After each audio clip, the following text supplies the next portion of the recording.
المدافع موريو مرة تانية وسط الملعب عن طريق اللاعب كوتشكا إلى اللاعب يانج في الجانب اليمين.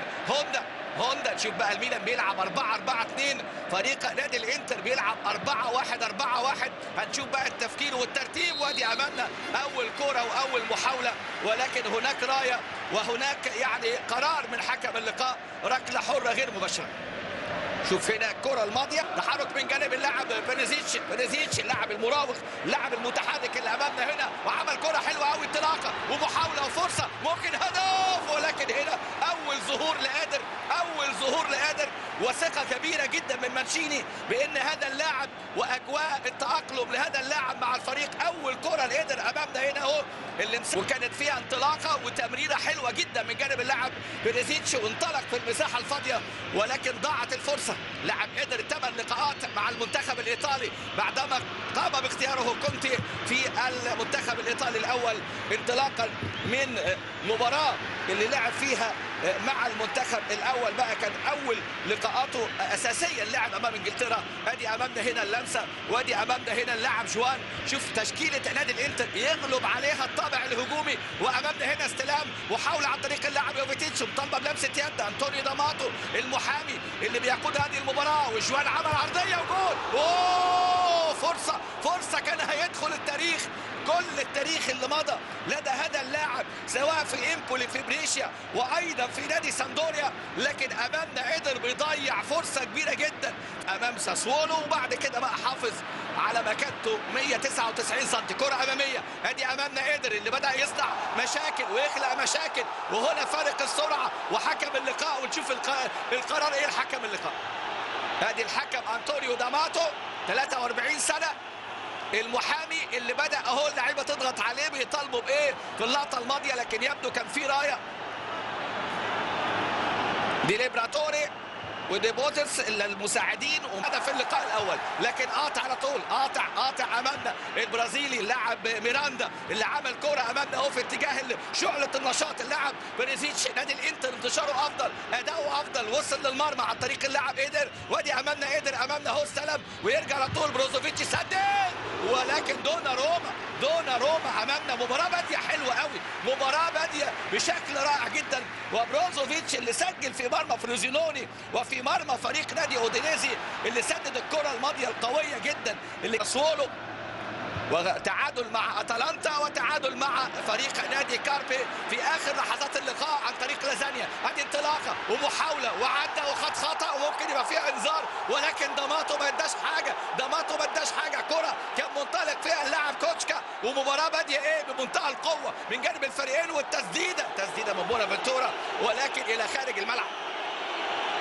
كرة من بونافنتورا امامنا اللي الكل بيترقب اداء بونافنتورا. ادي ماسك واضح جدا مع اللاعب كوتشكا من جانب اللاعب ميراندا.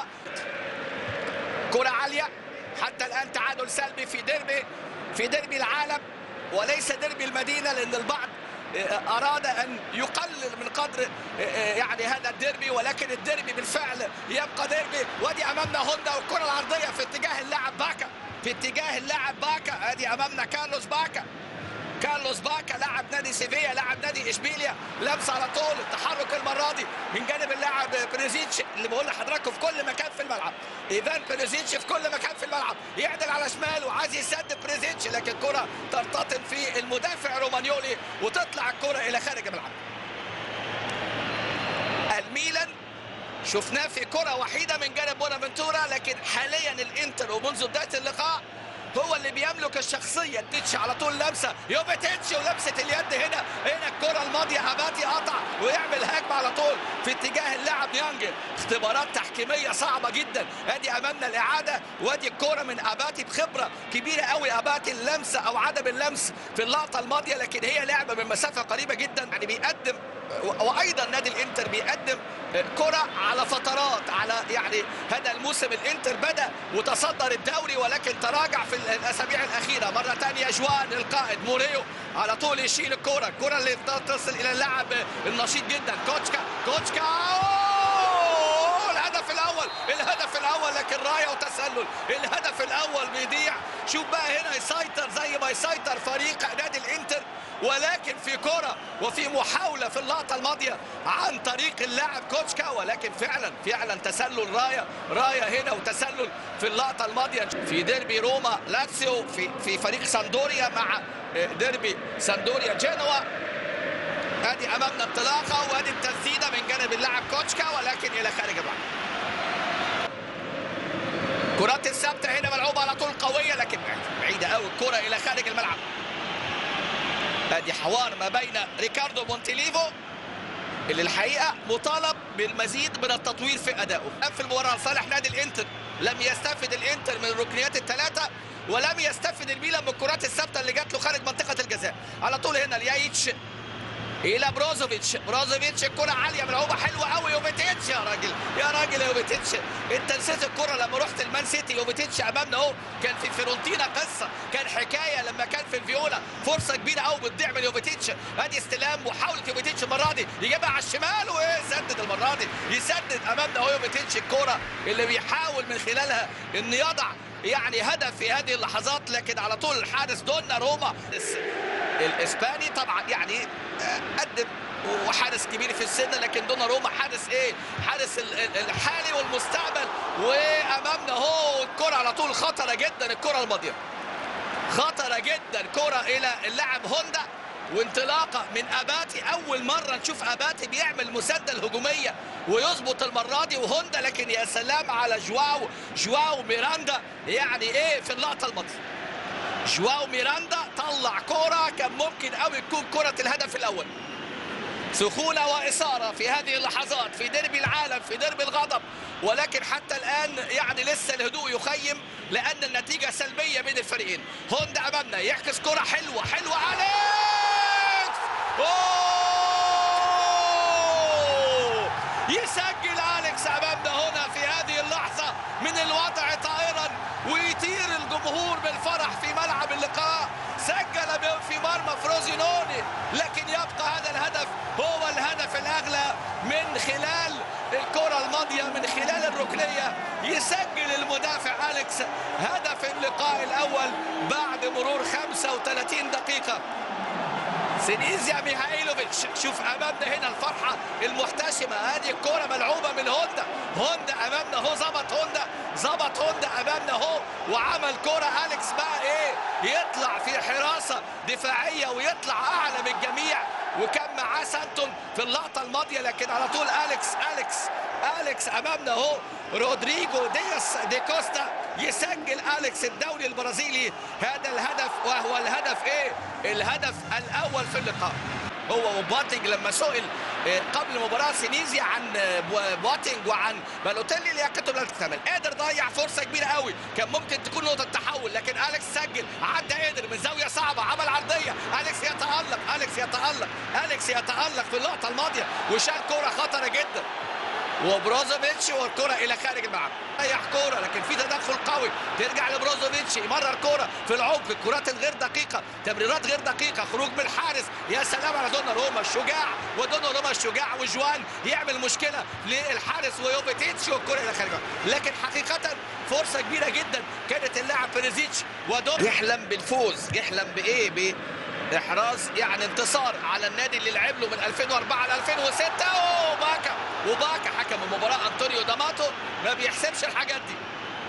يمكن 9 لقاءات انتهت 1 ده شيء، ولو قلنا 2-1 كمان في لقاء 2-1 فرق هدف. دونا روما خطأ قاتل وتدخل هنا، وحكم اللقاء يشير بإيه؟ هل يشير بركلة جزاء لإيدر؟ ادي امامنا هنا خطأ كبير، والحكم اللقاء يشير بإيه؟ شوف اللاعبين، ادي امامنا الكرة، لكن حكم اللقاء بعد استشارة مع المساعدين والمساعد الإضافي يدي على طول ركلة مرمى. ادي الكرة، شوف خطأ من دونا روما، ويعني هنا وقدر ودونا روما ما لمسوش بقى، هو ابعد الكرة اهو، ابعد الكرة، وصل للكرة اولا، ارتطمت في قدر وتطلع الكرة الى ركلة مرمى. حقيقة ما خدش قرار وقت لما اتجه داخل منطقة الجزاء، انتظر بقى الاتصال بصديق، وادي فرصة يوفيتيتش، ودونا روما يطلع ارتبك صاحب ال 16 سنة دونا روما امامنا في اللقطة الماضية، وعلى طول الكرة في حماس كبير قوي.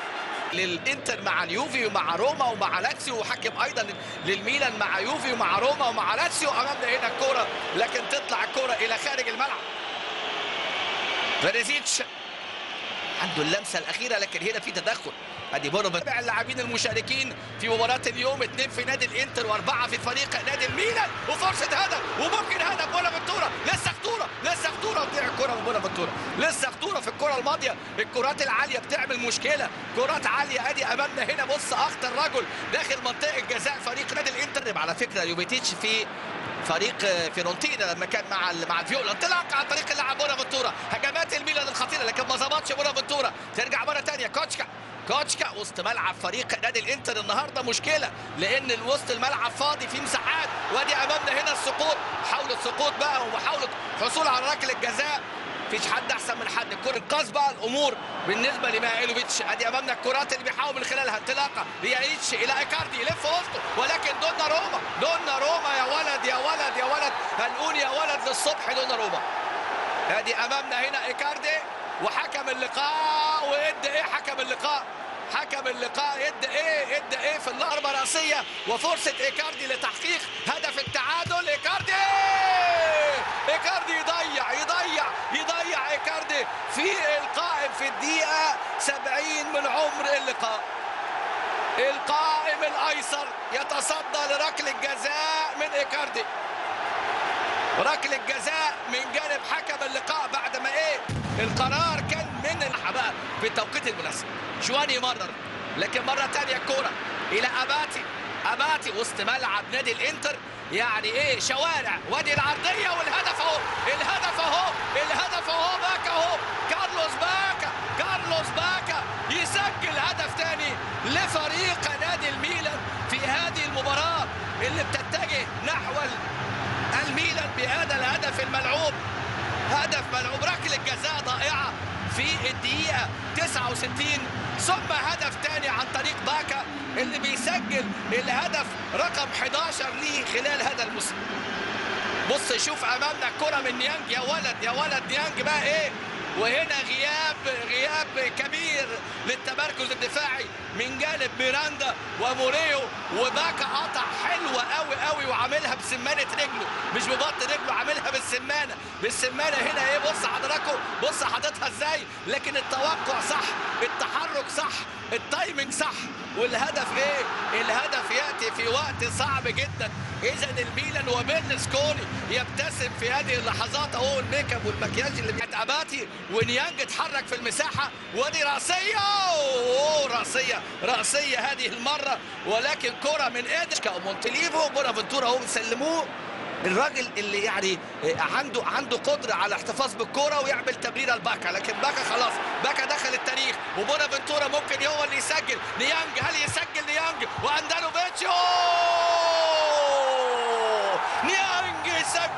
نيانج يسجل ليبقى الميلان ويبقى الديربي الانتر في ليله ليست هي ليلته، لان نادي الميلان بيتلاعب بالانتر، يتلاعب بهاندانوفيتش، ونيانج يسجل في هذه اللحظات بقى لحظات قاسيه جدا. الهدف ياتي في الدقيقه 77. بونافنتورا في لحظات صور يا راجل، صور يا مصور، سانتو الخطا فادح. بونافنتورا 3 على 2 يطلع كرة، ونيانج الاولى ضاعت، الثانيه لا. الهدف الثالث، وبالثلاثه الميلان يتفوق في هذه اللحظات على فريق نادي الانتر. 3 لا شيء اخر نتيجه. 3 لا شيء دي اتعملت 71 و75 و2011. باتو كان هدفين، منهم هدف في الدقيقه الاولى، هدف الدقيقه 62، وكان سجل كاسانو. 3 لا شيء. حضور بيرلسكوني، البعض يعني يتفائل بحضور بيرلسكوني.